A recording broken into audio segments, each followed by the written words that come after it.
हिंदुस्तान मिठाइयों का मुल्क है। यहाँ के लोग और पकवान दोनों ही मिठास से भरे हुए हैं। अगर आप भी मीठे के शौकीन हैं और आपने अभी तक आगरा का पेठा नहीं चखा तो फिर जनाब आपने चखा ही क्या है। चलिए हम ही लिए चलते हैं आपको ताजमहल के शहर में, जहाँ पर पेठा खाए बिना आप रह नहीं पाएंगे और एक बार खा लिया तो फिर इस रसीली स्वादिष्ट मिठाई को जिंदगी भर भूल नहीं पाएंगे।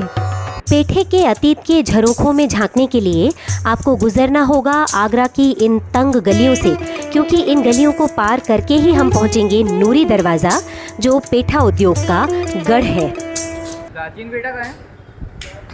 पेठे के फलों से भरे हुए गोदामों और दुकानों को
ये जा रहा है लाइम वाटर में, उसमें ये लाइम वाटर में डाल देंगे, है ना।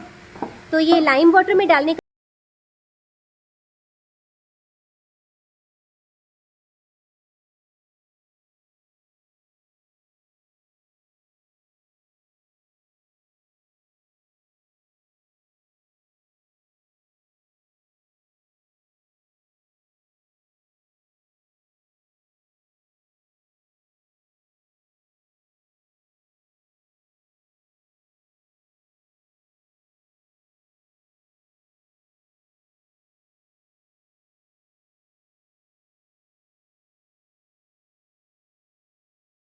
फांकों में मानो फिर से जान आ जाती है और वो तैयार हो जाती हैं अगली जंग के लिए।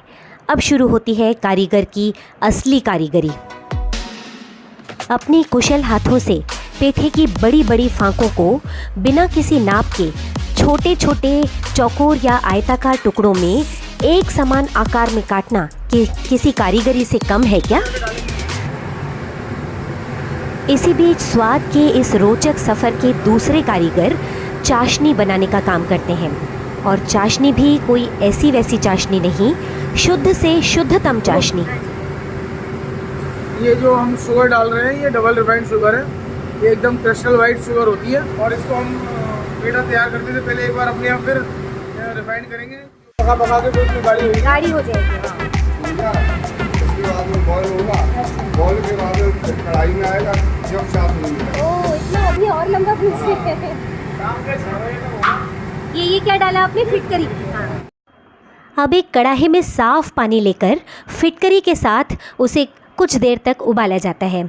फिटकरी के इस पानी में चूने के पानी में रखे हुए और फिर उसके बाद अच्छे से धोए हुए पेठे के इन टुकड़ों को फिर से डाला जाता है। डालकर फिटकरी के पानी के साथ उसे 1 घंटे तक गर्म किया जाता है। तो हमने 1 घंटे तक पानी के साथ में उबाल लिया है और ये उबाल के तैयार है।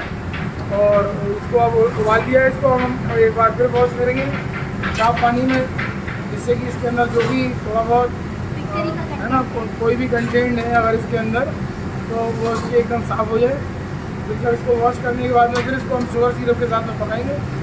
और क्योंकि अभी 1 घंटा तो बॉयल हो ही चुका है, फिर अब 1-1.5 घंटा 2 घंटा ये जो शुगर सिरप के साथ में बॉयल किया जाएगा।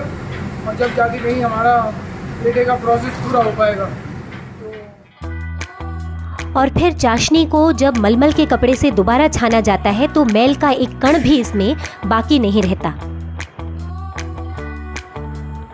अब फिटकरी के पानी में उबले हुए पेठे के टुकड़ों को एक बार फिर से अच्छे से धोकर चाशनी में उबाला जाता है। इसके अंदर चाशनी के अंदर पेठा जा चुका है और अब ये 1.5 से 2 घंटे इस चाशनी के अंदर पकाया जाएगा।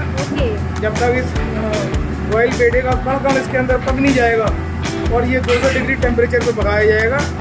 और ये इतना हाइजीनिक मिठाई होती है कि मैं नहीं समझता हूँ कि पूरी दुनिया में इससे ज़्यादा हाइजीनिक कोई मिठाई बनती हो। और इसके साथ साथ ये दुनिया की सबसे सस्ती मिठाई होने का भी दावा रखती है। आप विश्वास मानेंगे, इस पूरे प्रोसेस को देखने में हमें 5 घंटे का टाइम लगा है। इतना लेंथी प्रोसेस, इतनी मेहनत से बनाई हुई मिठाई अपनी पूरी ज़िंदगी में मैंने शायद पहली बार देखी है। और इतनी ज़्यादा लेंथी प्रोसेस होने के साथ साथ इतनी ही ज़्यादा हेल्दी और हाइजीनिक मिठाई, जिसमें कम से कम इंग्रेडिएंट्स और ज़्यादा से ज़्यादा क्वालिटी को मेंटेन किया जाता है। चाशनी में 2-3 घंटे पकाने के बाद पेठे के इन टुकड़ों को बड़ी बड़ी ट्रेज में सुखाने के लिए ट्रांसफ़र कर दिया जाता है और फिर 4-5 घंटे सूखने के बाद ये तैयार हो जाते हैं खाने के लिए। कितनी प्यारी खुशबू आ रही है हिवड़े की इस पेठे में से। दूर से ही आप इस खुशबू का आनंद ले सकते हैं। इसके अंदर कितनी मिठास और प्यार भरा है, मेहनत भरी है, उस सब का अंदाज केवल आप इस खुशबू से ही लगा सकते हैं। और यहीं से शुरू होता है इनकी पैकिंग और मार्केट से रूबरू होने का नया सफ़र।